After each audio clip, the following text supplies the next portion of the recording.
نحمده ونصلي ونسلم على سيدنا ومولانا محمد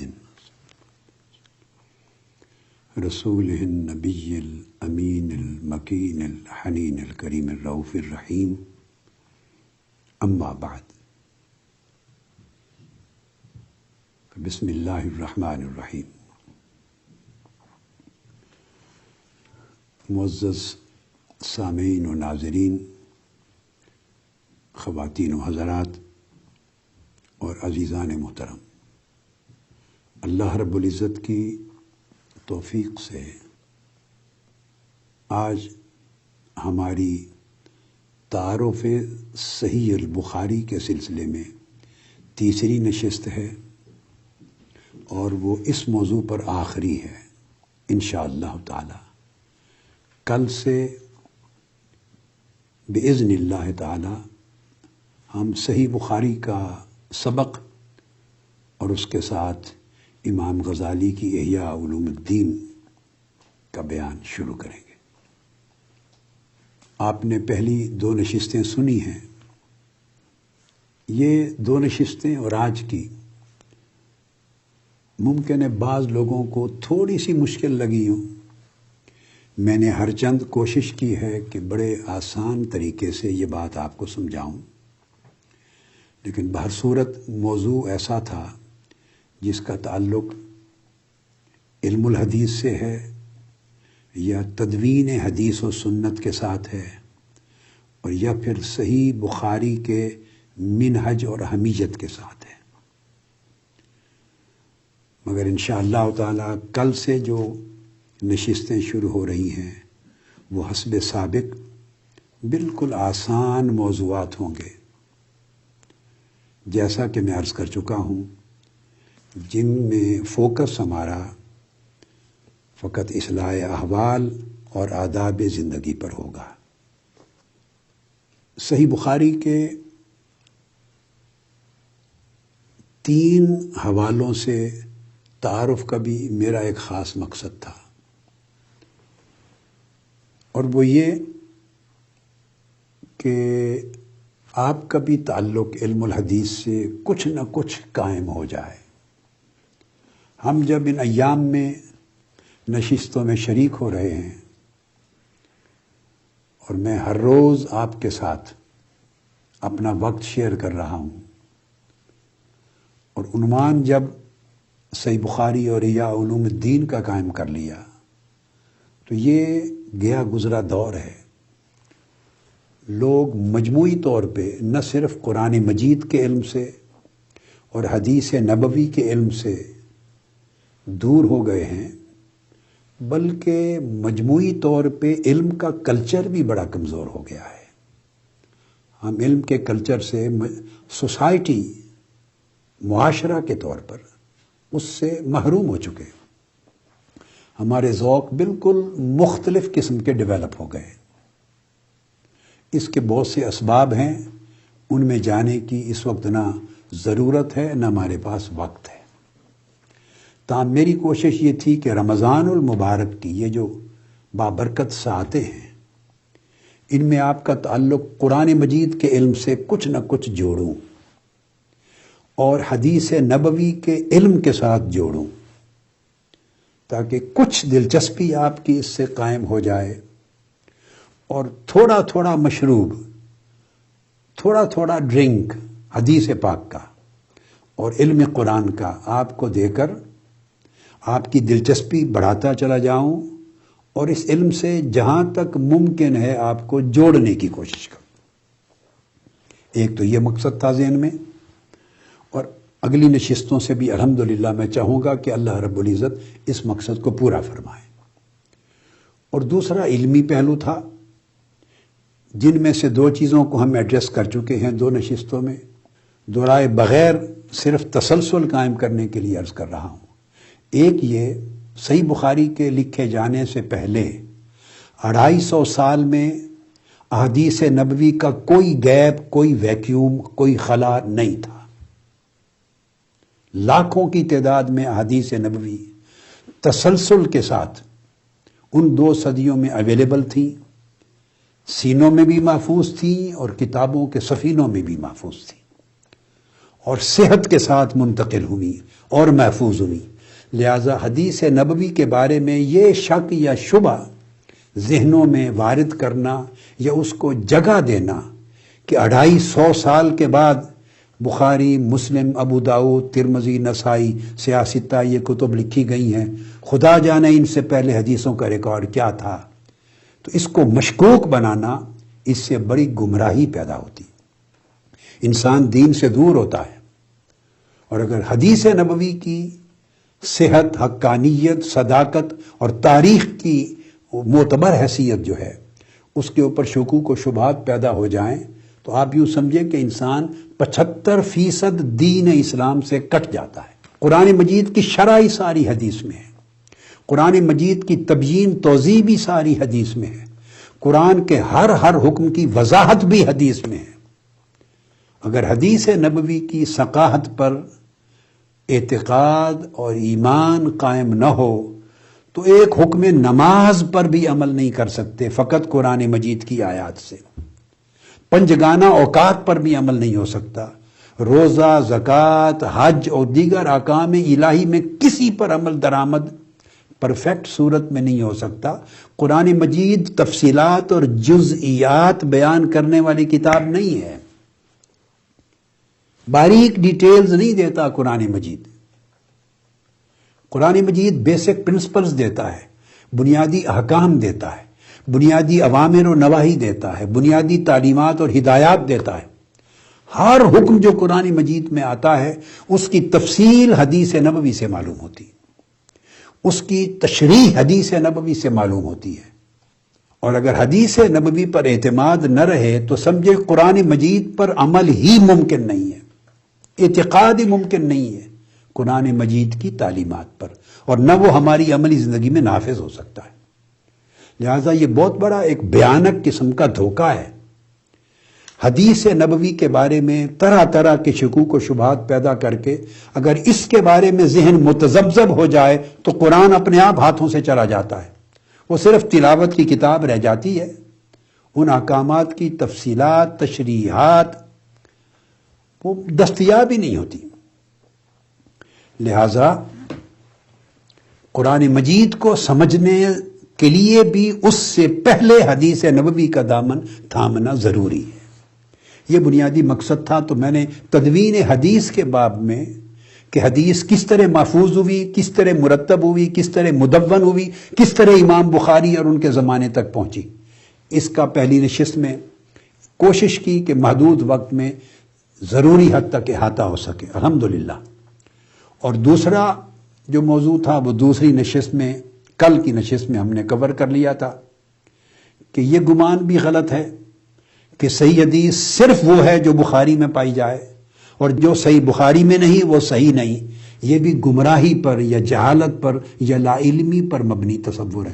اس کو بھی میں نے واضح کر دیا کہ احادیث صحیحہ ہزاروں لاکھوں کی تعداد میں موجود تھی، دیگر ائمہ کے پاس بھی، امام بخاری کے شیوخ اور اساتذہ کے پاس بھی، اور ان کے کلاس فیلوز کے پاس بھی، اور ان کے تلامذہ کے پاس بھی، اور اس سے قبل کی نسلوں میں بھی تھی جو ان کے دادا شیوخ تھے، اور وہ حدیث صحیحہ تھی۔ وہ اتنے معتمد ائمہ تھے کہ امام بخاری نے ان کی سند سے حدیثیں اپنی صحیح بخاری میں لی ہیں۔ اگر انہی کے پاس حدیث کا ذخیرہ ضعیف ہے اور ناقابل اعتبار ہے تو امام بخاری جو ان کی سند سے حدیث اپنی جامع الصحیح میں لے رہے ہیں وہ مستند کیسے ہو گیا؟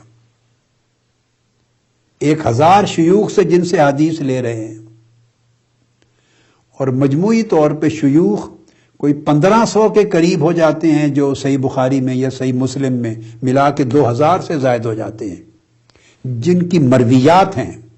اگر وہی ضعیف ہیں اور مجروح ہیں اور متروک ہیں تو ان کی مرویات امام بخاری لے کر اپنی صحیح بخاری کو اصح الکتب بعد کتاب اللہ الباری کیسے بنا سکتے ہیں؟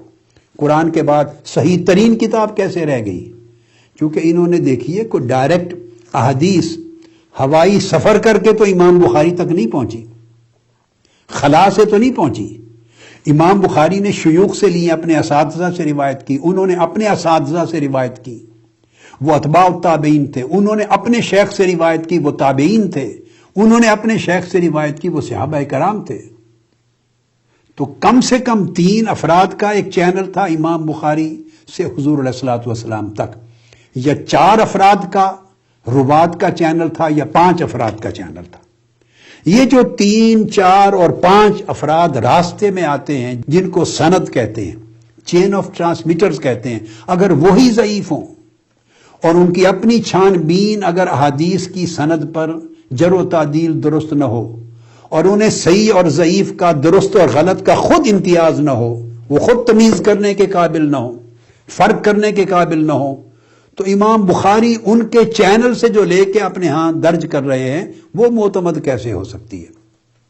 اور میں ان تمام احادیث اور روایات اور اسانید کا ذکر بھی نہیں کر رہا، وہ جن کو وہ صحیح سمجھتے ہیں، جن کی صحت پر ان کو اعتماد تھا۔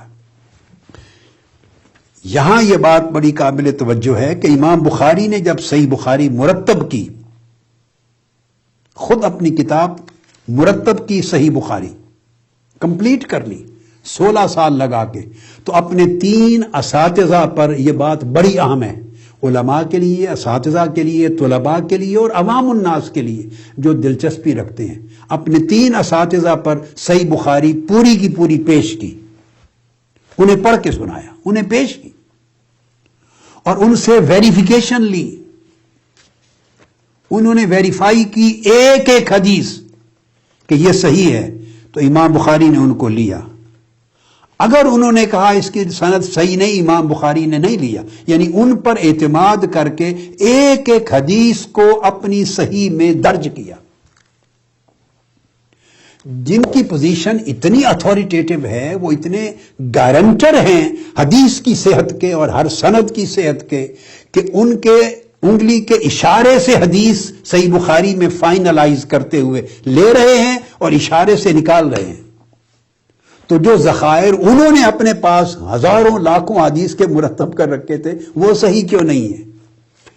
تمام کتب میں آتا ہے، امام ابو جعفر محمود بن عمر العقیلی روایت کرتے ہیں، اور یہ حافظ ابن حجر عسقلانی کے ہاں، امام نووی کے ہاں، امام عراقی کے ہاں، امام زرکشی کے ہاں، یہاں سے لے کے اوپر امام ابن صلاح، امام نووی، امام سیوطی، ہر ایک کے ہاں یہ چیز دستیاب ہے۔ یعنی اس امر میں بھی کوئی اختلاف اور دوسری رائے علماء میں نہیں ہے کہ جب امام بخاری نے اپنی کتاب الجامع الصحیح مکمل کر لی تو اپنے 3 اساتذہ پر اس کتاب کو پیش کیا، اول سے آخر تک ایک ایک حدیث پڑھ کے سنائی۔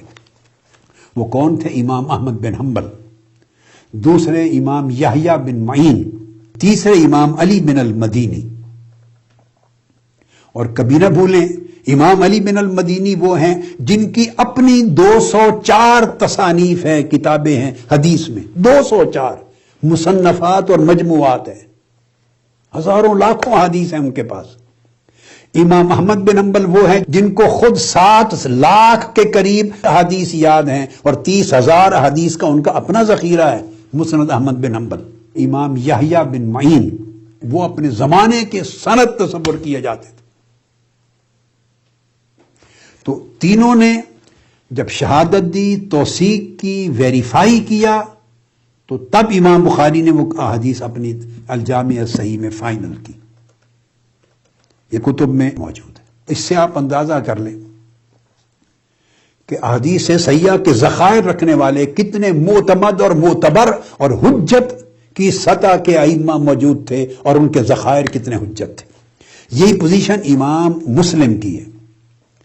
جب امام مسلم نے اپنی صحیح مرتب کر لی تو ان کے بھی شیخ تھے امام ابو زرعہ الرازی، ان کو پیش کی، یہ بھی کتب میں موجود ہے۔ امام ابو زرعہ کو پیش کی، پوری صحیح مسلم ایک ایک حدیث پڑھ کے سنائے، اور امام مسلم خود فرماتے ہیں، یہ امام مسلم کا قول ہے، کہ جس جس حدیث کی سند پر انہوں نے اشارہ کیا کہ اس میں کوئی علت یا کمزوری ہے، اس کو میں نے نکال دیا، میں نے اپنی جامع صحیح میں درج نہیں کیا، اور جس کو انہوں نے کہا یہ صحیح ہے، اس پر کوئی علت اور کوئی کمزوری نہیں ہے، اس کو میں نے درج کیا۔ یعنی امام ابو زرع الرازی کی 100% توثیق سے امام مسلم نے ہر ایک حدیث کو اپنی جامع میں درج کیا۔ امام نووی سمیت تمام ائمہ نے پھر ان چیزوں کو بیان کیا، اس پر بھی کوئی دوسری رائے نہیں ہے۔ اور امام بخاری کا عرض کر چکا ہوں کہ 3 شیوخ سے اوتھینٹیکیشن لی۔ دیکھیے بخاری اور مسلم دونوں کتابیں وہ ہیں قرآن مجید کے ساتھ صحیح ترین کتب، اور دونوں میں ایک حدیث پر ضعف کا، کمزور ہونے کا الزام نہیں ہے، ایک ہی مرتبے کی ہیں۔ کئی محدثین تو صحیح مسلم کو امام بخاری کی صحیح پر ترجیح دیتے ہیں، اس کو نمبر 1، بخاری کو نمبر 2 مانتے ہیں، مگر اکثریت نے بخاری کو 1، مسلم کو 2 کہا ہے۔ نظم میں پھر صحیح مسلم بہتر ہے، مگر دونوں کا مرتبہ صحت میں یکساں ہے۔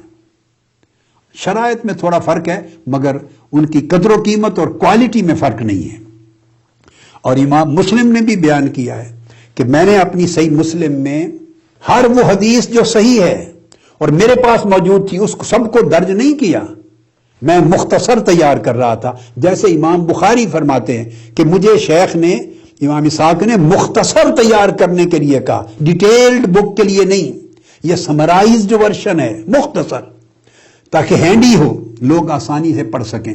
تو امام مسلم کہتے ہیں کہ میں نے جب مختصر اپنی مسند تیار کی تو اس میں کون سی حدیث لوں اور کون سی نہیں، میں نے ایک معیار قائم کیا 4 ائمہ کا، 4 شیوخ کا، جن پر چاروں متفق ہوں اور وہ ویریفائی کریں صحت کو، صرف اس کو میں نے لیا ہے، اور جن میں ان چاروں کے مابین بھی اختلاف ہے چھوڑ دیا ہے، حالانکہ وہ حدیث صحیحہ ہے۔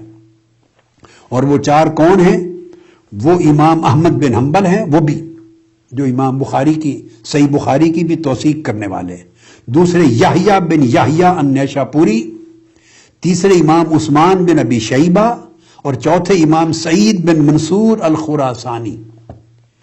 امام مسلم کہتے ہیں کہ ان چاروں نے جس حدیث اور سند کو ویریفائی کیا، توثیق کیا، میں نے اسے معیار بنا لیا، حجت، اور اس بنیاد پہ اپنی جامع میں حدیث کو درج کیا ہے۔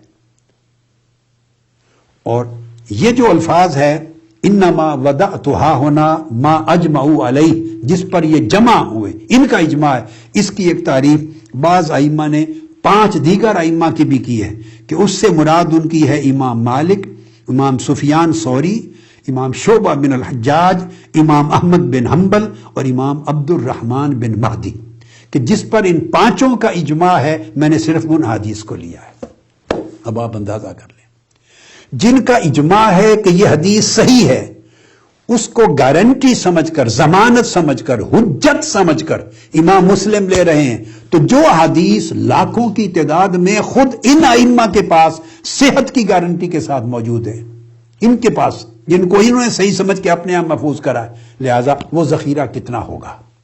یہ چیز کلیئر کر دی، اور میرا خیال ہے، امید جنہوں نے غور سے ان دونوں نشستوں کو بلکہ تینوں کو سن لیا ہے، ان کے ذہنوں میں شکوک و شبہات ان 2 نقطوں پر نہیں رہیں گے۔ اور ایک چیز آخری اس ضمن میں اور بھی ذہن میں رکھ لیں، پھر امام بخاری کے جو الجامع الصحیح ہے، صحیح البخاری، اس کا پھر امتیاز کیا ہے، اس کی ندرت کیا ہے، اس کی سگنیفیکنس کیا ہے، پھر کیا نمایاں پہلو ہے جس کی وجہ سے اس کو اتنا بڑا مرتبہ ملا، اس کو اس نشست کے اب دوسرے حصے میں لے لیتے ہیں۔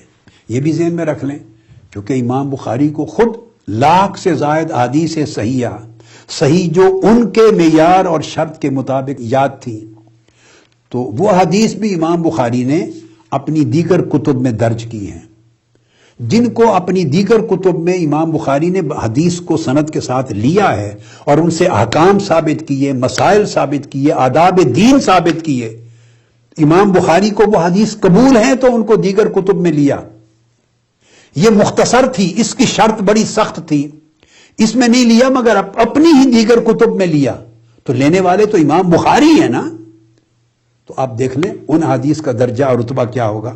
24 کتابیں امام بخاری کی معروف ہیں، ان میں 2-3 کوٹ کر رہا ہوں جو بہت بڑی کتابیں ہیں اور وہ حدیث پاک پر ہیں۔ ایک ہے الجامع الکبیر، یعنی دیکھیے نا، الجامع الصحیح نام ہے صحیح البخاری کا، یہ تو مختصر ہے نا، یہ جو صحیح بخاری جس کی بات کر رہے ہیں، اس کا تو نام امام بخاری نے رکھا ہے الجامع المسند الصحیح المختصر من امور رسول اللہ صلی اللہ علیہ وآلہ وسلم و سننہ و ایامہ. یہ تو الجامع المسند الصحیح المختصر، یہ 4 لفظ یاد رکھ لیں. یہ کتاب ہے جس کو صحیح البخاری کہتے ہیں. مگر ایک اور الگ کتاب لکھی امام بخاری نے، اس کا نام ہے الجامع الکبیر. خیال یہ ہے کہ شاید اس الجامع الکبیر یہ وہ کتاب ہے جس میں بقیہ لاکھ احادیث تمام طرق اور اسانید کے تکرار کے ساتھ جو صحیح تھی وہ درج تھی، اور ان سے حسب ضرورت اپنی باقی کتب میں لیتے اور شامل کرتے تھے. یہ الجامع الکبیر ہے، اور اسی میں سے شاید یہ پہلا بڑا کمپینڈیم تھا. پھر اس میں سے چناؤ کر کر کے یہ صحیح البخاری کو تیار کیا. ایک اور کتاب ہے بہت بڑی ضخیم امام بخاری کی حدیث میں، اس کا نام ہے المسند الکبیر. امام فربری جو آپ کے شاگرد ہیں انہوں نے اس کو بیان کیا ہے، اور الجامع الکبیر کو امام ابن طاہر المقدسی نے بیان کیا ہے، اور تمام کتب میں ہے. تو المسند الکبیر میں کتنی ہزارہ حدیث تھی وہ جو کہ دستیاب نہیں ہے. ایک التفسیر الکبیر ہے جس کو امام نووی نے، حافظ عسقلانی نے بیان کیا. کتاب الاشربہ تھی، کتاب و قضایا صحابہ و تابعین تھی، ان میں سب احادیث تھی. سنن الفقہا تھی، کتاب بر الوالدین تھی، اس میں احادیث ہیں. رفع الیدین پر، القراءۃ خلف الامام پر ان کی کتابیں ہیں، ان میں احادیث ہیں. تو اپنے مذہب کے کئی پہلوؤں کو اور کتابوں میں درج کیا ہے. کتاب الہبہ ہے، اس میں حدیث ہیں. پھر ایک اور بہت بڑی جامع کتاب ہے حدیث میں، کتاب المبسوط، وہ بھی حدیث میں ہے. امام الخلیلی نے الارشاد میں اس کو بیان کیا ہے. اب یہ وہ کتابیں ہیں جو صرف حدیث پر میں نے بیان کی ہیں. ان میں کتنی لاکھوں حدیث امام بخاری نے روایت کی ہیں، اور روایت وہ بھی امام بخاری نے ہی کی ہیں، اپنی کتابوں میں کی ہیں. انہیں یہ تو معلوم نہیں تھا نا کہ ان میں سے کچھ کتابیں 1200 سال تک غائب ہو جائیں گی، مفقود ہو جائیں گی، یا کچھ رہیں گی. یہ تو نہیں معلوم تھا، مگر وہ درج کر رہے ہیں. اس کو الجامع الصحیح المسند الصحیح المختصر کو اللہ پاک نے پذیرائی دے دی، چونکہ یہ شارٹ تھی، ایبریجڈ ورژن تھا، ہر ایک کے کام آنے والا تھا. یہ اللہ پاک نے قبولیت دے دی. باقی کتابیں کثرت کے ساتھ ائمہ کے استفادے کا مرکز بنی، مصدر بنی، بہت بڑا منبع بنی. تو یہ کتابیں اسی طرح امام مسلم کی بھی تصانیف ہیں. ایک تو وہ ہے صحیح مسلم جس کو کہتے ہیں، اس کا عدد بھی بغیر تکرار کے 4000 ہے. تو امام مسلم نے بھی اپنی صحیح کا نام المسند الصحیح المختصر من السنن رکھا ہے. اب یہ ایک ایسی چیز ہے اکثر پڑھنے پڑھانے والوں کو بھی معلوم نہیں، چونکہ کتابیں جب چھپتی ہیں تو جو پرنٹرز ہیں، یہ پبلشر، وہ مختصر معروف نام لکھ دیتے ہیں، صحیح البخاری لکھ دیا اور صحیح مسلم لکھ دیا. مگر اصل پورا نام جو انہوں نے رکھا تھا امام بخاری نے، امام مسلم نے، وہ ہر کوئی تفسیر سے نہیں لکھتا، وہ کتب میں موجود ہے. میں وہ بتا رہا ہوں آپ کو. تو امام مسلم نے بھی امام بخاری کی طرح المسند الصحیح المختصر من السنن نام رکھا. ثابت کر دیا یہ کہہ کر کہ یہ دیکھیے، یہ کوئی نہ غلطی سے سمجھے کہ کل صحیح احادیث ان میں آ گئی ہیں، نہیں، یہ مختصر ورژن ہے. باقی میری کتب ہے اور ائمہ کی اور ہمارے اساتذہ کی کتب ہیں، صحیح حدیث بقیہ ان میں ہے. پھر امام مسلم کی ایک بہت بڑی کتاب ہے اور المسند الکبیر، یہ اسماء و رجال پر ہے. پھر ایک اور کتاب حدیث پر ہے امام مسلم کی، الجامع الکبیر، ابواب قائم ہے حدیث کے، الجامع الکبیر. تو اس میں بھی آپ نے درج کی ہیں وہ تمام احادیث. تو یہ وہ صورت ہے کہ ان تمام مؤلفات میں امام بخاری اور امام مسلم نے کثرت کے ساتھ احادیث صحیحہ کو درج کر دیا ہے، جن پر ان کا اعتماد ہے اور جن سے وہ احکام اور آداب اور فضائل مرتبے کے مطابق، مختلف احادیث کا جیسے مرتبہ ہے تو استنباط احکام اور آداب کا اور فضائل کا بھی مرتبہ ہے، اخذ کر سکتے ہیں. اب یہ 2 نکات جو واضح کر دیے، اس کے بعد اگلا سوال پیدا ہوتا ہے جو میں اس حصے میں بیان کر رہا ہوں. اگر اس کے علاوہ بھی بہت سی احادیث صحیحہ موجود ہیں، آپ کی اپنی کتب میں بھی ہیں اور دیگر ائمہ کی کتب میں بھی موجود تھیں، تو صحیح بخاری کا اپنا امتیاز کیا ہے؟ جو ایسا امتیاز جو دوسرے میں نہ ہو تو وہ سن لیں. صحیح بخاری کے بڑے امتیازات ہیں.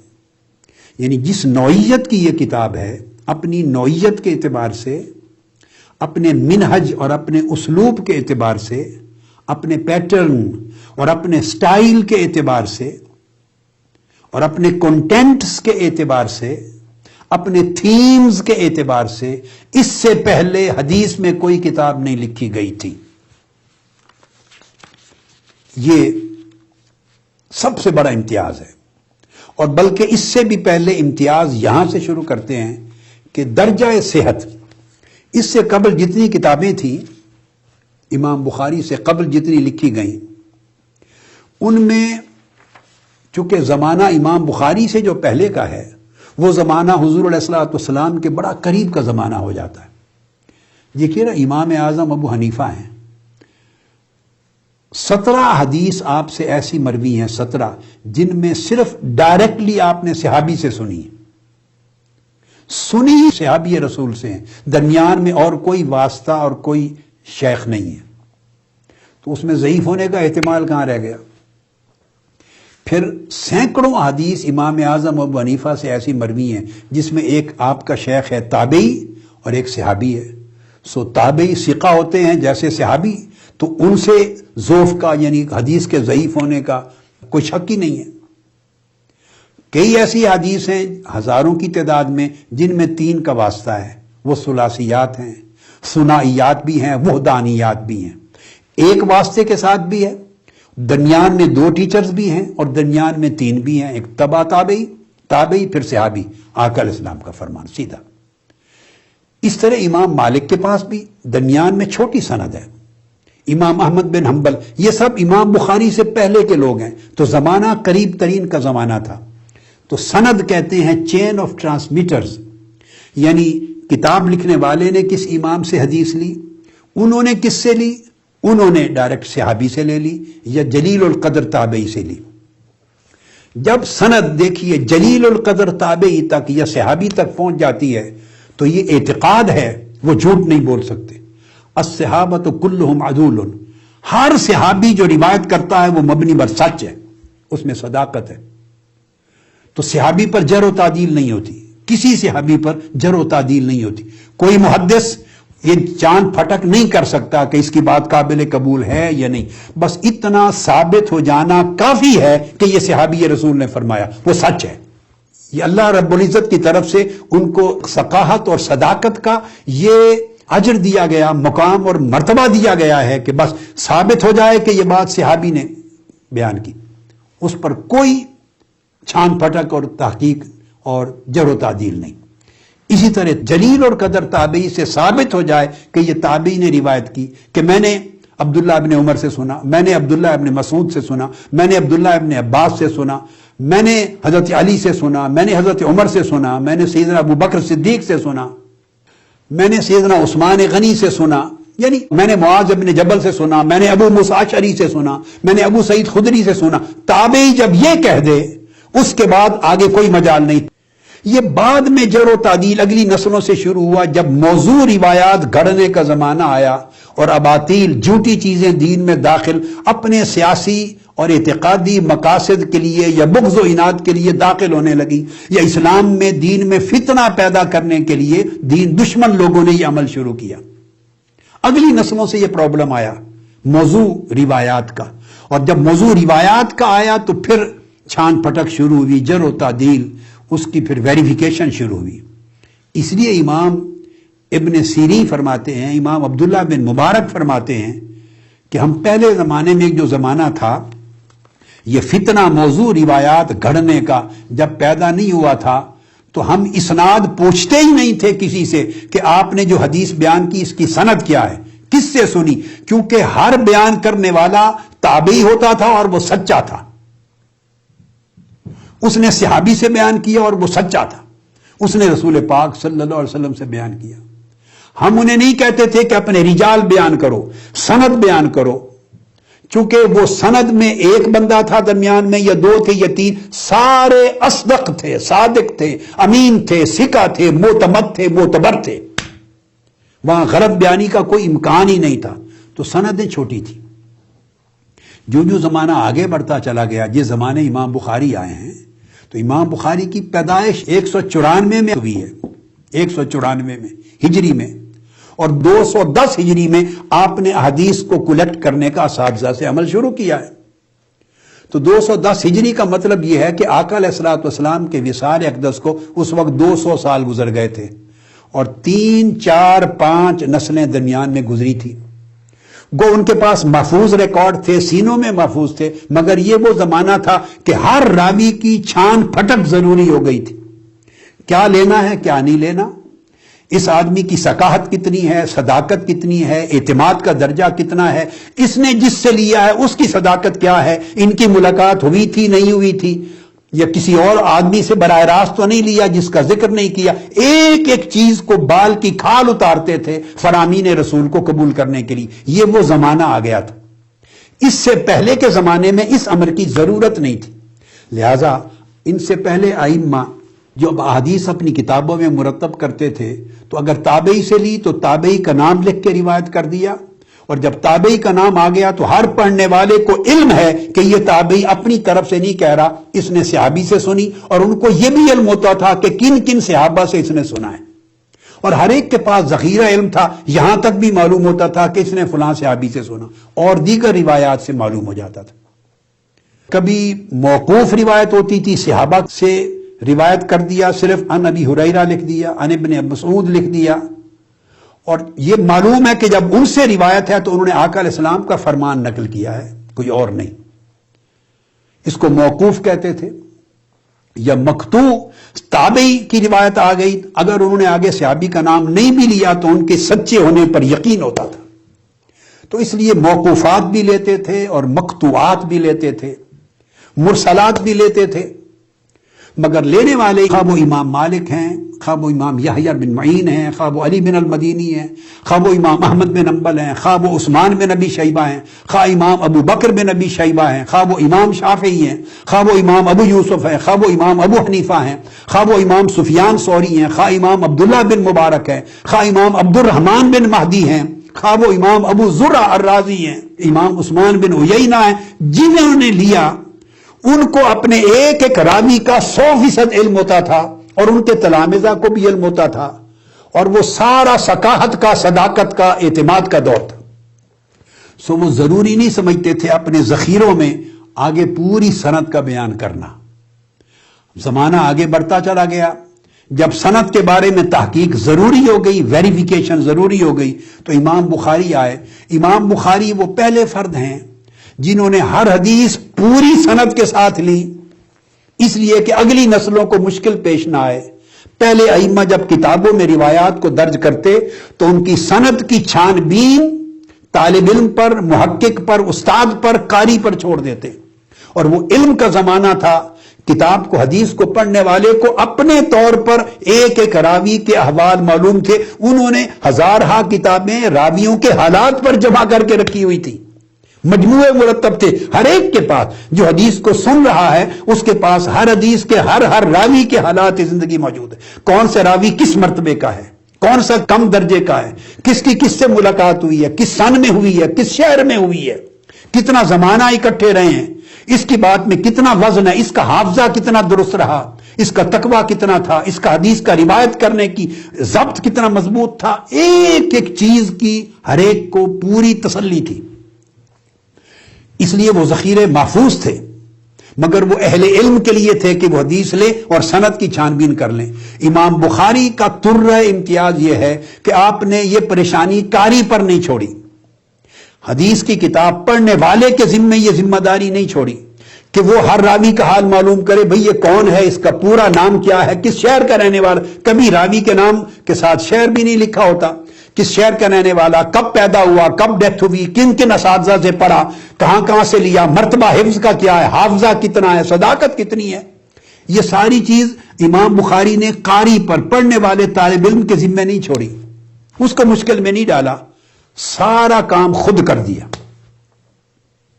خود کر کے سرٹیفکیٹ دے دیا، گارنٹی دے دی، ویریفائی کر دیا، سرٹیفائی کر دیا کہ میرے اس کتاب کے اندر درج شدہ ہر حدیث کی، ہر سند کی، ہر راوی کی میں نے اتنی تحقیق کر لی ہے کہ قیامت تک اب اس میں کسی راوی پر کوئی شک و شبہ وارد نہیں کر سکتا۔ تو وہ کام جو دیگر کتب پر پڑھنے والے علماء اپنی محنت سے خود کرتے تھے، اور اگر حدیث کی کتاب کسی عام طالب علم کو دی جائے تو اس کو پتہ نہیں چلتا تھا کہ اس کا درجہ کیا ہے. وہ کام امام بخاری نے الجامع الصحیح میں کیا، اور یہ فرسٹ ٹائم ان 2 صدیوں کے بعد اس طرح کا کام کیا. پوری جر و تعدیل کر دی، پوری تحقیق کر دی، اور ایک ایک سند کو چھان بین کے ساتھ سچا اور محقق کر کے سامنے رکھ دیا. اور پھر شرائط اتنی سخت متعین کر دی حدیث صحیح اپنی اس جامع کے لیے، اس کتاب کے لیے اتنی سخت مقرر کر دی شرائط صحت، یعنی سند کو قبول کرنے کی، کہ وہ باقیوں سے بھی زیادہ سخت تر کر دی. چونکہ مختصر کتاب تیار کر رہے تھے، مختصر کتاب میں آدمی ایکسٹریم تک جا سکتا ہے. بڑا ذخیرہ ہو تو اتنی ایکسٹریم میئرز نہیں لے سکتا. ایکسٹریم نہ ہو، میئرز ہو، تب بھی صحیح ہوتی ہے حدیث. مگر ایکسٹریم میئرز تک چلے گئے امام بخاری، ایکسٹریم میئرز تک، اس لیے کہ مختصر تھا. تو امام بخاری نے اس کو صحت کے اس مقام تک پہنچا دیا کہ اب روئے زمین پر حدیث کی مرتب ہونے والی تمام کتب سے آپ کا درجہ صحت میں بلند ہو گیا اس کتاب کا، اور ساتھ پھر امام مسلم کا. یہ پہلی امتیاز ہے. اس کے بعد دوسرے امتیاز بڑا امپورٹنٹ ہے، اس وجہ سے اس کو کہتے ہیں اصح الکتب بعد کتاب اللہ الباری. اللہ کی کتاب قرآن مجید کے بعد سند میں صحیح ترین کتاب روئے زمین پر سب سے زیادہ یہ ہے. اس کا مطلب یہ، اس کا معنی یہ نہیں کہ اس کے سوا اور کوئی صحیح کتاب نہیں ہے، نہ، وہ میں سمجھا چکا ہوں آپ کو. تو صحیح بخاری جب آپ پڑھتے ہیں حدیث کی کتاب تو اس کی سند میں جتنے راویوں کا نام آئے آپ کو اسماء و رجال کی کتابیں اٹھا کر کسی کی جر و تعدیل پڑھنے کی ضرورت نہیں ہے، کسی کی حالات پڑھنے کی ضرورت نہیں ہے. بھلے آپ سارے نام چھوڑ دیں اور فقط عن ابی ہریرہ سے شروع کر دیں، صحیح بخاری کی حدیث ہے، صحیح مسلم کی حدیث ہے. فقط عن ابن مسعود سے شروع کر دیں، عن ابن عباس سے شروع کر دیں، عن علی ابن ابی طالب سے شروع کر دیں، عن عثمان ابن عفان سے شروع کر دیں، اب معاذ ابن جبل سے شروع کر دیں، صحابی کا نام اور حدیث بیان کر دیں. فقط اتنا بھی کافی ہے، چونکہ جو سند ہے اس کے کسی راوی کی جر و تعدیل کی ضرورت نہیں ہے. وہ کام امام بخاری نے کر دیا، اور بڑے اعلیٰ معیار پر. اس کے بعد جو دوسرا امتیاز ہے جو اس کتاب کو باقیوں سے منفرد کرتا ہے، وہ یہ نہیں کہ باقی کتابوں سے صحیح حدیث کی نفی کرنا مقصود ہے. اس کا نہیں، نفی نہیں ہو سکتی، یہ جہالت کی وجہ سے لوگوں نے سمجھ لیا ہے. باقی کتب بھی صحیح ہیں، اور ائمہ حدیث نے کتابوں کے اندر ان صحیح کتب کے نام درج کیے ہیں. درجنوں کی تعداد میں کتب ہیں جن کو ائمہ نے خود صحیح لکھا ہے. تو اس کا باقی امتیاز یہ ہے کہ یہ امام بخاری نے فقط احادیث کو جمع نہیں کیا. یہ بات بڑی امپورٹنٹ ہے. یہ نیا کام تھا جو امام بخاری سے پہلے 2 صدیوں کے اندر یا 150 سال کے اندر جن تابعین سے لے کر اتباع التابعین سلف صالحین تک جنہوں نے حدیث کی کتابیں مرتب کی تھیں، ان کا اسلوب یہ نہیں تھا. امام بخاری نے ایک نیا اسلوب، ایک نیا سٹائل اڈاپٹ کیا، اور وہ یہ کہ آپ نے اپنی کتاب صحیح البخاری میں 100 کے قریب تو بکس بنائی، یعنی کئی چیپٹرز کا مجموعہ جو ایک ہی سبجیکٹ سے ریلیٹڈ ہے، اس کو بک کا نام دیا، کتاب. یعنی سبجیکٹ کو کتاب کا نام دیا، بک. اور اس کتاب کے اندر پھر چیپٹرز بنائے، ابواب. اب آپ دیکھیں صحیح بخاری میں 100 کے قریب کتب ہیں، یعنی سبجیکٹ لیے ہیں، یعنی براڈر سینس میں، اور اس کے اندر 3500 کے قریب ابواب ہیں، چیپٹرز ہیں. یہ میں دوسرا امتیاز بتا رہا ہوں صحیح البخاری کا، جو بطور کتاب حدیث اس کو بالکل منفرد کرتی ہے. یہ منہج اور سٹائل پہلے کسی کا نہیں تھا، بعد ازاں اڈاپٹ کیا ائمہ نے. 3500 کے قریب، 3450 سے لے کر 3730 تک یہ چیپٹرز کے عدد ہیں. اب آپ ذہن میں رکھ لیں، کل احادیث صحیح بخاری کی 3000 سے کم ہیں، بغیر ریپیٹیشن کے، بغیر تکرار کے. تو گویا چیپٹرز کی تعداد احادیث سے بھی زیادہ ہے. تو کس طرح زیادہ ہے کہ پھر ایک ایک حدیث کئی بار ریپیٹ ہو کے مختلف چیپٹرز میں امام بخاری لاتے ہیں. یہ بات آپ یہاں تک ذہن میں رکھ لیں. اب آپ سوچیں گے بھی یہ کیسا ہوا کہ چیپٹرز کی تعداد زیادہ ہے اور بغیر تکرار کے حدیث کی تعداد چیپٹر سے بھی کم ہے. تو وجہ یہ ہے کہ آقا علیہ السلام کی ایک حدیث ہے، اس حدیث میں کبھی 5 موضوع بیان ہوئے ہیں، ایک ہی حدیث ہے، اس میں نماز کا بھی ذکر آ گیا، روزے کا بھی آ گیا، حج کا بھی آ گیا، زکوٰۃ کا بھی آ گیا، ایک ہی حدیث ہے۔ تو جب امام بخاری نماز کا باب قائم کریں گے، پھر روزے کا، پھر حج کا، پھر زکوٰۃ کا، تو وہ حدیث چاروں ابواب میں لے آئیں گے کہ نہیں؟ لائیں گے۔ ایک حدیث ہے، اس میں آقا علیہ السلام نے سچ بولنا، نیک عمل کرنا، خوش خلقی سے بولنا، نرمی رکھنا، صدقہ خیرات کرنا، یتیم کی مدد کرنا، مظلوم لوگوں کی حمایت کرنا، سخاوت کرنا، یہ ایک حدیث میں 8-10 اچھے خلق بیان فرما دیے۔ اب جب امام بخاری ہر ایک چیپٹر پہ آئیں گے تو ایک ہی حدیث میں یہ 10 موضوعات تھے، تو وہی حدیث ہر جگہ ریپیٹ کرنی پڑے گی، کیونکہ وہ ہر چیپٹر سے اس حکم کو ثابت کر رہے ہیں، تو ایک حدیث کئی جگہ بیان ہو جاتی۔ آگے جب میں انشاءاللہ اسباق شروع ہو جائیں گے تو یہ میں چیز اس وقت آپ کو سمجھا دوں گا۔ اب بیسک چیز، اس وجہ سے امام بخاری نے ایک حدیث، میں نے پہلی نشستوں میں بھی کہا ہے، بعض اوقات 20 سے 22 مرتبہ بھی ریپیٹ کرنی پڑی ہے۔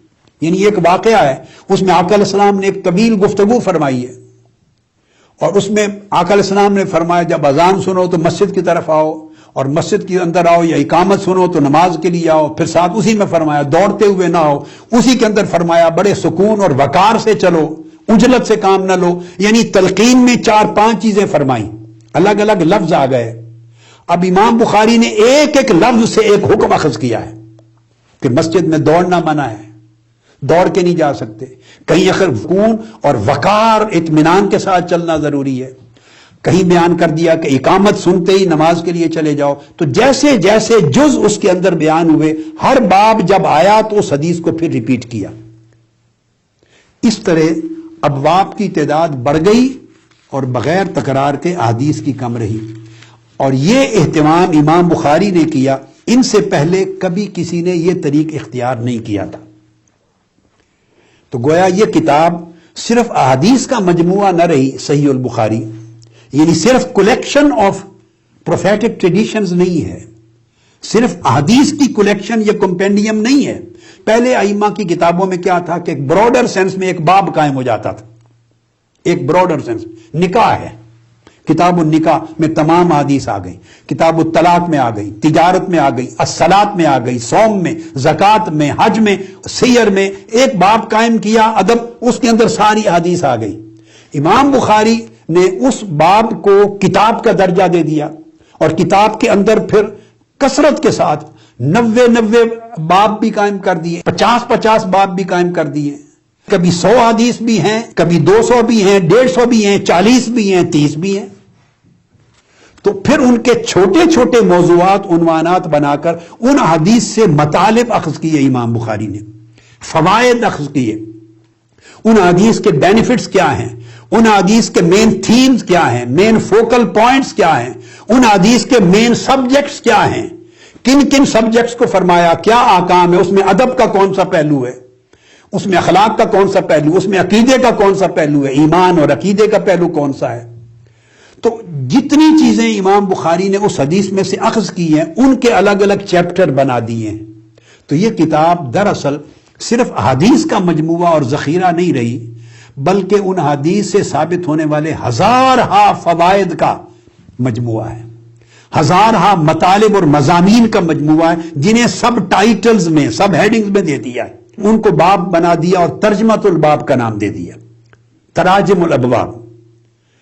اصل حدیث سند کے ساتھ لانے سے پہلے اوپر امام بخاری تھیم دیتے ہیں، اکثر حدیثوں کا سبجیکٹ بیان کرتے ہیں، تھیم دیتے ہیں، فوکل پوائنٹس دے دیتے ہیں، جو ثابت کرنا چاہتے ہیں اس حدیث سے، وہ اس کا پورا سبجیکٹ میٹر اوپر دے دیتے ہیں، اپنا ذہن، ما فی الذہن بیان کر دیتے ہیں، فقہی احکام بیان کر دیتے ہیں، مینرز بیان کر دیتے ہیں۔ تو اس طرح امام بخاری نے فقط حدیث کے متون اور ٹیکسٹ کو نہیں لیا، بلکہ ان سے معانی کو بھی نکالا ہے، اور کثیر تعداد میں مطالب کو نکالا ہے، اور ان کو مختلف ابواب میں تقسیم کیا ہے۔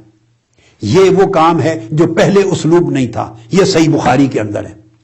پھر اس کے بعد آگے ایک بڑا امپورٹنٹ کام یہ کیا کہ جہاں کتاب قائم کی یا باب قائم کیا، جو حدیث نیچے لا رہے ہیں، امام بخاری نے اکثر کوشش کی کہ اس موضوع پر جو قرآن مجید کی آیت ہے اس کو سب سے پہلے لے آئیں۔ تو گویا آیات قرآنی کو بھی حدیث کی کتاب میں جمع کر دیا. یہ اسلوب پہلے نہیں تھا، بعد ازاں ائمہ نے لیا ہے. آپ امام بہقی کی کتابوں کو دیکھیں، سنن بہقی اور دیگر کتابوں میں، اور امام نووی تک پھر یہ اسلوب آ گیا. میں بھی جتنی حدیث کی کتابیں مرتب کرتا ہوں، چھوٹی بڑی 200 کے قریب ہو گئی ہیں، میں بھی ہر باب میں سب سے پہلے آیات قرآنی لیتا ہوں. مگر یہ ائمہ سے لیا ہے طریقہ. ائمہ نے سب نے امام بخاری سے لیا ہے، یعنی میرے جیسے چھوٹے لوگوں نے بڑے ائمہ سے لیا ہے، اور تمام بڑے ائمہ جو امت میں حدیث کے انہوں نے امام بخاری سے لیا ہے. امام بخاری سے پہلے یہ اسلوب نہیں تھا. سو ہر موضوع پر پہلے آیت دے دیتے ہیں، کبھی ایک آیت دے دیتے ہیں، کبھی 2 آیتیں دے دیتے ہیں پوری. اور بعض مقامات پہ کوئی چیز زیادہ ثابت کرنے والی ہے، جیسے ایمان ہے، ایمان کے ابواب ہیں، وہاں 10 12 14 آیات کے ٹکڑے متعلقہ جز بھی دے دیتے ہیں. یعنی اس سبجیکٹ کو ثابت کرنے کے لیے قرآن مجید سے بہت مدد لی ہے. یہ صحیح بخاری میں کتاب حدیث کے اندر نیا اسلوب انٹروڈیوس کروایا امام بخاری نے، اور گویا بعد کے مصنفین کے لیے اور آج کے زمانے کے میرے جیسے چھوٹے طالب علموں کے لیے ایک نیا راستہ کھول دیا جو 1200 سال سے کھلا ہوا. تو موضوع کی مناسبت سے آیات لائے ہیں، پھر اس کے ساتھ صحابہ کرام کا قول بھی لاتے ہیں. حدیث بعد میں ابھی آئے گی پوری سند کے ساتھ، حدیث بعد میں آئے گی. صحابی کا قول بھی لے آتے ہیں، صرف فقط صحابی نے یہ کہا. کبھی تابعی کا قول لے آتے ہیں، کبھی کئی صحابہ کا قول لے آتے ہیں، کبھی آقا علیہ السلام کی ایک حدیث کا ایک ٹکڑا لے آتے ہیں جس سے وہ جو ترجمۃ الباب ہے، جو سبجیکٹ ہے، اصل تھیم، اس کو ثابت کر لیں. بعد میں وہ حدیث آ جاتی ہے، خواہ اس باب میں آئے خواہ اگلے باب میں آ جائے. تو یہ امام بخاری نے ایک نیا اسلوب وضع کیا. اس نے اس کتاب کو ایک پوری کائنات علم حدیث میں ایک جداگانہ شان دے دی، اور آنے والے زمانوں میں علم حدیث کے طلباء کے لیے نئے راستے کھول دیے. پھر اس طرح امام بخاری کا جو مقصود ہے اس کتاب صحیح بخاری کو مرتب کرنے کا، وہ فقط احادیث صحیحہ کو جمع کرنا، یہ آپ کا آبجیکٹو نہیں ہے. آف کورس احادیث صحیحہ اعلیٰ درجے کی صحت اور ضمانت کے ساتھ جمع کرنا آپ کے آبجیکٹو میں سے ایک ہے، ڈیفینیٹلی نمبر 1 ہے. مگر صرف یہ آبجیکٹو نہیں ہے، اس پر آپ نے انحصار نہیں کیا، بلکہ اس کے ساتھ احادیث سے استنباط کیا ہے. احادیث سے پھر احکام کو، مسائل کو اخذ کیا ہے. اور جو اخذ کیا ہے، عام طور پہ ہم لوگ کیا کرتے ہیں، کتابیں لکھنے والے حدیث کو پہلے لاتے ہیں، اور جو احکام، آداب، دلائل، جو مفاہیم اخذ ہوتے ہیں وہ پھر اس کے بعد لے آتے ہیں مطالب. امام بخاری نے اسلوب یہ وضع فرمایا کہ جو کچھ اخذ کیا ہے اس کو حدیث لانے سے پہلے ترجمۃ الباب کا ٹائٹل دے کے اوپر بیان کر دیا، یعنی خلاصہ اوپر بیان کر دیا. اور ضروری نہیں کہ اس کی پوری تفصیل حدیث میں ملے، نہیں، اس حدیث سے امام بخاری نے وہ فرماتے میں نے یہ سمجھا ہے. ترجمۃ الباب کا معنی یہ ہے، امام بخاری کا مفہوم سمجھے یہ ہے کہ اس حدیث سے یہ ثابت ہوتا ہے، اس حدیث سے میں نے یہ اخذ کیا ہے، اس حدیث سے یہ احکام، یہ آداب، یہ شرعی مسائل ثابت ہوتے ہیں. وہ تھیمز اخذ کر کے ترجمۃ الباب کے طور پہ حدیث کی روایت لانے سے پہلے دے دیا ایک پارٹ. ہر کتاب اس طرح شروع ہوتی ہے، کہیں ترجمۃ الباب مختصر ہے، کہیں 1 سطر کا ہے، کہیں 1 صفحے کا ہے، کہیں 1.5-2 صفحات کا بھی ہے، کہیں آدھے صفحے کا ایک پیراگراف ہے. ڈیپینڈ کرتا ہے کہ اس کے اندر کتنا مواد وہ دینا چاہ رہے ہیں. تو امام بخاری احادیث سے استنباط بھی کرتے ہیں، اس سے استدلال بھی کرتے ہیں، اور جو چیز اس سے ثابت کرنا چاہتے ہیں اس کو پھر طلباء پر، قاری پر پہلے کھول کے رکھ دیتے ہیں. ائمہ حدیث بیان کرتے ہیں کہ امام بخاری سے پہلے 5-6 فنون تھے جن میں حدیث کی کتابیں الگ الگ مرتب کی جاتی تھی، جو میں نے نام لیے ہیں ائمہ کے. پہلے جب کتاب لکھتے تھے تو یہ وہ فن سنت میں لکھتے تھے، فقہ میں. سنہ سے مراد الفقہ، یعنی احکام شرعیہ میں حدیث کی ایک پوری کتاب مرتب کر دیتے تھے. ان کا جو مین تھیم ہوتا تھا وہ فقہی اور شرعی احکام، مگر احادیث نبوی. جیسے امام مالک نے موطا لکھی، امام سفیان ثوری نے پہلے اپنی جامع لکھی، یہ سب امام بخاری سے پہلے. یا دوسرا سبجیکٹ ہوتا تھا تفسیر، قرآن مجید کی آیات کی تفسیر کرتے، مگر کرتے حدیث رسول کے ساتھ. اپنے طور پہ تفسیر بالرائے، اپنی اوپینین سے تفسیر نہیں کرتے تھے، آیت لکھ کر یا آیت کا ٹکڑا صرف وہ حدیث درج کرتے جن میں اس آیت کی تفسیر آئی ہے، جیسے امام ابن جریج نے کی اور دیگر ائمہ۔ تیسرا فن تھا سیر اور مغازی، آقا علیہ السلام کے اسفار، جنگیں، غزوات، سرایا، ان کا بیان کرتے اور ان کے حالات و واقعات کو جمع کرتے، جیسے امام محمد بن اسحاق نے جمع کی۔ تو یہ ایک الگ فن تھا، یعنی ہر ایک فن پر ایک الگ الگ کتاب مرتب ہوتی تھی، ایک فن میں دوسرے سبجیکٹ عام طور پہ داخل نہیں ہوتے تھے، سبجیکٹ وائز کتاب الگ رہتی تھی۔ ایک سبجیکٹ تھا الزہد والرقائق، جس کو بعد کی دنیا میں ائمہ اور اکابر نے تصوف اور سلوک کا نام دیا، اوائل وقتوں میں اسی کو الزہد والرقائق کہتے تھے۔ تو اس کے اوپر امام عبداللہ بن مبارک نے پوری کتاب لکھی، کتاب الزہد والرقائق، امام ابن جریج نے کتاب لکھی زہد والرقائق، اور دیگر ائمہ کی۔ تو گویا یہ کتابیں بھی تھیں، اس میں صرف زہد اور رقائق بیان ہوتے۔ ایک پانچواں سبجیکٹ تھا ادب، لوگوں کے ساتھ مینرز، آداب، ملنا کیسے ہے، مصافحہ کیسے کرنا، اٹھنا کیسے، بیٹھنا کیسے، بڑے سے کس طرح، چھوٹے سے کس طرح، بچوں کے ساتھ کس طرح ملنا، دوست دشمن کے ساتھ، مہمان کی ضیافت کس طرح کرنی، کھانا کس طرح کھانا ہے، ختم کس طرح کرنا ہے، دعا کیسے کرنی، سونا کیسے ہے، جاگنا کیسے ہے، لوگوں سے میل ملاقات، معاملات، یہ جو روز مرہ زندگی کے معاملات ہیں، ڈیلنگز، بیہیویئرل میٹرز، تو بیہیویئر کو لیتے اس میں مینرز کو بیان کرتے، جیسے امام ابن ابی شیبہ خود امام بخاری اور امام مسلم کے شیخ ہیں، ان سے پہلے ان کی کتاب ہے الادب پر۔ تو اس طرح ادب پر بھی کتابیں ہوتی تھی الگ، اور وہ ہوتی حدیث کی تھی۔ امام بخاری کی بھی کتاب ہے الادب المفرد، صرف آداب درج ہیں، وہ پھر احکام کو نہیں لیتے تھے، سیر مغازی کو نہیں لیتے تھے، دیگر فقہی مسائل کو نہیں لیتے تھے، تفسیر کو نہیں، باقی سبجیکٹ کو اس میں داخل نہیں کرتے تھے۔ تو یہ بھی ایک طریق تھا۔ تو اس طرح فقہ کی کتابیں پوری پیورلی فقہ کے اعتبار سے، جیسے امام اعظم ابو حنیفہ کی روایات کو امام ابو یوسف القاضی نے جمع کیا کتاب الآثار میں، امام محمد بن حسن الشیبانی نے کتاب الآثار میں جمع کیا، امام مالک کے الموطا کی طرح، تو اس میں پھر وہ صرف احکام فقہ کو ڈیل کرتے تھے، مگر احادیث نبوی خواہ اس میں مقطوعات ہوں یا موقوفات ہوں یا مرسلات ہوں۔ تو یہ 5-6 الگ الگ سبجیکٹ تھے، ہر سبجیکٹ پر ایک الگ انڈیپینڈنٹ کتاب لکھی جاتی تھی، ایک کتاب میں 2 ڈیفرنٹ 3 سبجیکٹ جمع نہیں کرتے تھے۔ امام بخاری نے ایک نیا منہج، ایک نیا سٹائل انٹروڈیوس کیا، آپ نے صحیح بخاری میں یہ سارے سبجیکٹس اور یہ سارے سٹائل کو یکجا کر دیا۔ بعض ائمہ عقائد پر لکھتے تھے، فرق العقیدہ، اس کو نام السنہ کا بھی دیتے تھے، الشریعہ کا بھی دیتے تھے پہلے زمانوں میں۔ تو وہ امام بخاری نے عقائد بھی لے لیا اپنی کتاب میں، اور فقہ کے تمام احکام شریعہ وہ بھی لے لیے، آداب بھی سارے اپنی کتاب میں لے لیے، سیر اور مغازی بھی لے لیے، تفسیر بھی لے لی، اور زہد اور رقائق بھی لے لیے۔ الغرض جتنے موضوعات الگ الگ جن پر حدیث جمع کر کے ایک کتاب بنائی جاتی تھی، امام بخاری نے وہ سارے اسالیب اپنی کتاب میں جمع کر لیے۔ اس کا نام رکھا اس لیے الجامع الصحیح المسند المختصر، یا الجامع المسند الصحیح المختصر، تو تمام موضوعات اس کے اندر لے لیے۔ اس کو امام نووی نے بیان کیا ہے، حافظ ابن حجر اسقلانی نے، تمام ائمہ نے صحیح بخاری پر گفتگو کرتے ہوئے ان چیزوں کو بیان کیا، مگر بہت سی کتابوں میں یہ چیزیں متفرق ہیں، جو میں یکجا کر کے سمجھے ایک ڈش میں آپ کو دے رہا ہوں۔ سینکڑوں کتابوں میں ائمہ نے ان چیزوں کو متفرق بیان کیا ہے۔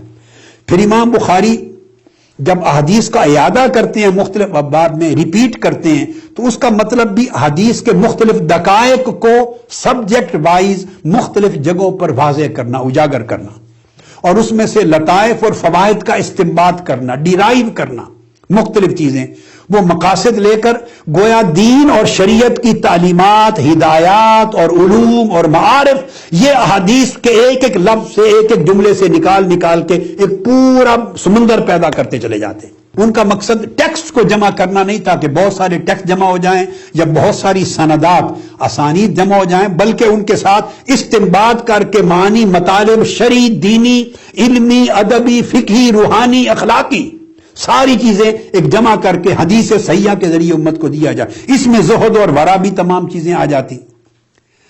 پھر اس طرح امام بخاری تراجم الابواب جب بناتے ہیں تو میں نے کہا کبھی صرف صحابی کا بغیر سند کے تراجم میں سند نہیں دیتے، صحابی کا حوالہ دے دیا، تابعی کا حوالہ دے دیا، کبھی آقا علیہ السلام کی حدیث کا ایک ٹکڑا دے دیا، متن کا ٹکڑا دیا، کوئی سند نہیں دی، قرآنی آیات دے دی، اقوال دے دیے، تاریخی حصہ کوئی سیر کا دے دیا، دے کے تھیم جب مکمل ہو گیا اس کے بعد امام بخاری اپنے اسلوب کے مطابق پوری کامل سند کے ساتھ حدیث لے آتے ہیں، گویا اس سے جو احتجاج اور استناد کرنا ہے، جو ثابت کرنا ہے، وہ پہلے بیان کر دیتے۔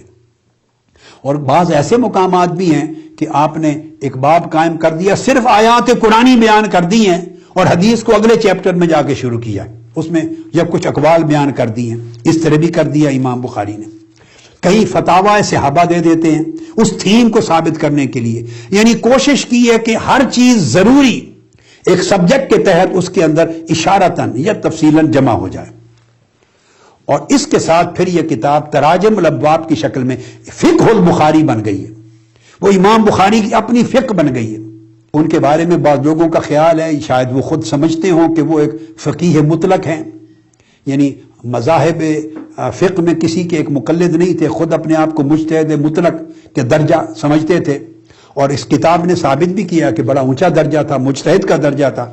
لہٰذا اس لحاظ سے مختلف طرق سے، مختلف الفاظ سے، مختلف روات سے چیزیں لا کر وہ اپنے فقہی مذہب کے مطابق اپنی فقہ کو ثابت کرتے ہیں۔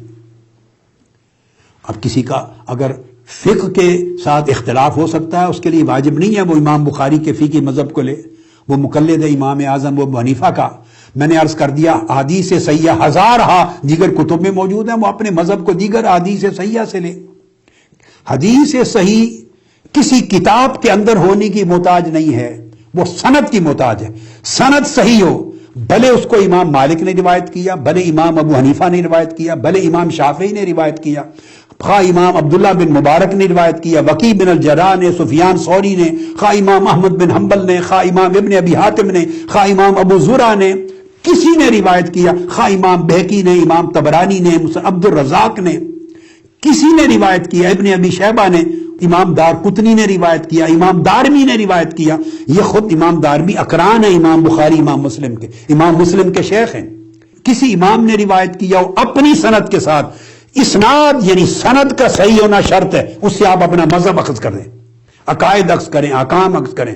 اس کے لیے شرط نہیں کہ بخاری میں ہو یا مسلم میں ہو یا ابو داود میں ہو یا نسائی میں ہو یا فلاں کتاب میں ہو یا فلاں میں نہ ہو۔ حدیث صحیح کے لیے سند شرط ہے، کتاب شرط نہیں ہے، کوئی مصنف شرط نہیں ہے۔ راویوں کی سند شرط ہے، جو آقا علیہ السلام تک پہنچتے ہیں وہ صحیح ہوں، بس اس حدیث پہ آپ اپنے مذہب کی بنیاد رکھیں، جس طریق پہ چلتے ہیں ان سے لے لیں۔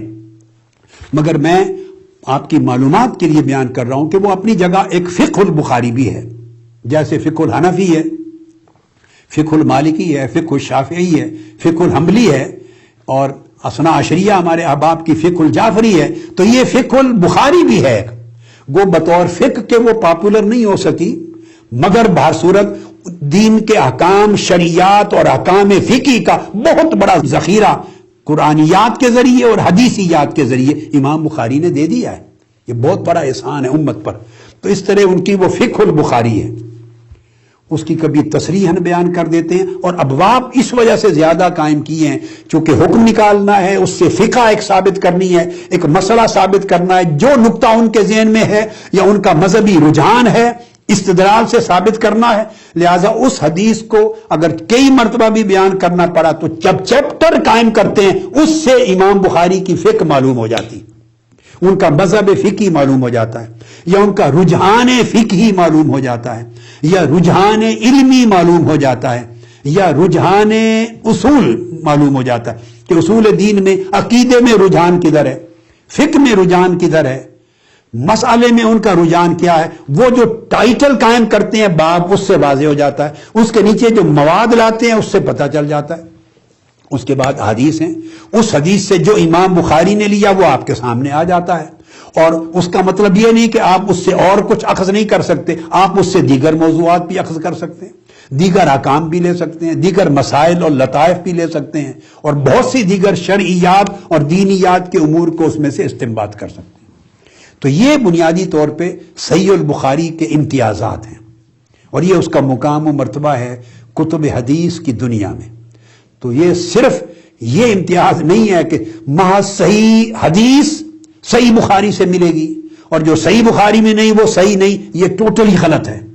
انہوں نے اس غرض کے لیے لکھی نہیں ہے کتاب، ان کے اس کتاب کو مرتب کرنے کے مقاصد یہ سارے تھے جو میں نے بیان کر دیے، اور درجے میں جو احادیث صحیح بخاری کے اندر ہیں ان کا رتبہ بہر صورت سب سے بلند ہے، مگر اس طرح کی ہزارہ حدیث دیگر مقام پر بھی ہیں، تو سند کا صحیح ہونا اس کے لیے یہ بھی لازم نہیں ہے، درجے میں یہ بھی لازم نہیں کہ بخاری کے اندر جو سند ہے اس کا درجہ اونچا ہوگا اور مسلم اور دیگر کتب حدیث میں جو سند ہے اس کا درجہ ادنا ہوگا، ایسی کوئی قاعدہ کلیہ اصول حدیث میں نہیں ہے۔ تو آقا علیہ الصلوۃ والسلام کی حدیث کا فیض یکساں طور پر ائمہ دین نے امت تک پہنچایا ہے، اور امام بخاری کو حدیث کے باب میں بہت بلند رتبہ بیان کیا، اس لیے آپ کو امیر المؤمنین فی الحدیث کہتے ہیں۔ آپ امام مطلق تھے علم الحدیث کے، جرح و تعدیل کے، اسماء و رجال کے، علل الحدیث کے، حدیث کی صحت اور اس کے اسناد کے اور روات کو پرکھنے کے امام بخاری جیسا ذہین، طباع، قابل، لائق، محقق کوئی ہستی تاریخ میں پیدا نہیں کی۔ امام بخاری اس لیے اساتذہ کے استاذ تھے، اماموں کے امام تھے، محدثین کے شیخ تھے۔ یہ وجہ ہے کہ امام مسلم نے آپ سے عرض کیا ماتھے کو بوسہ دے کے کہ اے سید المحدثین اجازت دیں میں آپ کے قدم چوم لوں، تو آپ نے تواضعاً اجازت نہیں دی۔ اللہ رب العزت نے ان کی اس کاوش کو اتنا قبول کیا کہ آج پوری دنیا میں شرق سے غرب تک بخاری شریف حدیث پاک کی بہت بڑی سب سے اونچی سند تصور کی جاتی ہے۔ اب انشاءاللہ تعالی کل سے ہم اس کے اسباق شروع کریں گے، وہ جیسا کہ میں نے عرض کیا وہ بالکل آسان عام فہم ہوں گے، جو مشکل حصہ تھا وہ ان 3 نشستوں میں گزر گیا۔ آگے کے لیے تسلی رکھیں، آسانی آسانی ہے۔ والسلام علیکم ورحمۃ اللہ وبرکاتہ۔ سب سے پہلے نئی ویڈیوز کو حاصل کرنے کے لیے شیخ الاسلام ڈاکٹر محمد طاہر القادری کے آفیشیل یوٹیوب چینل کو سبسکرائب کریں اور بیل آئیکن کلک کریں۔